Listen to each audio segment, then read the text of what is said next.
Abakristaayo ku kanisa St. Stephen e Kitende akawungezi ka leero bakolobeza ennyimba ez'amazaalibwa wakati mu kwefumiitiriza ku lunaku olw'omutukuvu Stephen. Abantu abawerako beetabye mu nnyimba zino okubadde omuwandiisi w'ekkanisa eno Stephen Dunstan Busuulwa, omubuulizi Nsereko Christopher, Reverend Frederick Masengere Musisi, omusumba w'obusumba buno, abantu ba bulijjo n'abantu abalala bangi. Seruyange Charles ngono yakuliddemu enteekateeka z'ennyimba ez'amazaalibwa agamba nti ennyimba zino zirimu obubaka bungi eri abakkiriza era n'asaba abazadde okwagazisa abaana eddiini. Muweereze abaana mu makanisa basobole okuyimba kwaya zibe nnene, ekigambo kibulira ate abaana mubakulize okutya Katonda.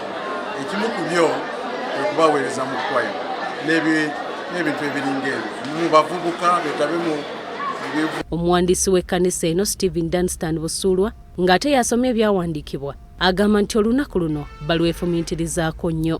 Nga tweyambisa okubuulira enjiri mu biseera eby'amazaalibwa ga Mukama waffe. Ennyimba zino ze tuyimba oba zitoye kwaya yimba olunaku lwaleero zigendereddwamu abantu okwefumiitiriza ku bulungi n'ekisa kya Mukama waffe. Jjukira omwana bw'azaalibwa ayanirizibwa mu kitiibwa ate era n'akuzibwa mu ngeri y'ekitiibwa.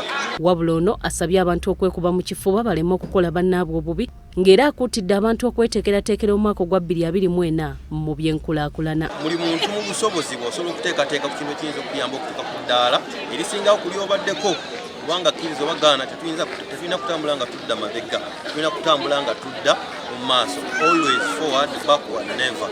Kati nkubiriza buli muntu kufumiitiriza. Omubuulizi w'ekkanisa eno Nsereko Christopher agamba nti ennyimba ez'amazaalibwa zirimu obubaka bungi obw'emirembe. Ekikulu ennyo kiyinza okuvugibwa nti leero bamalayika bayimbira kabaka atuzaaliddwa oyo ow'emirembe.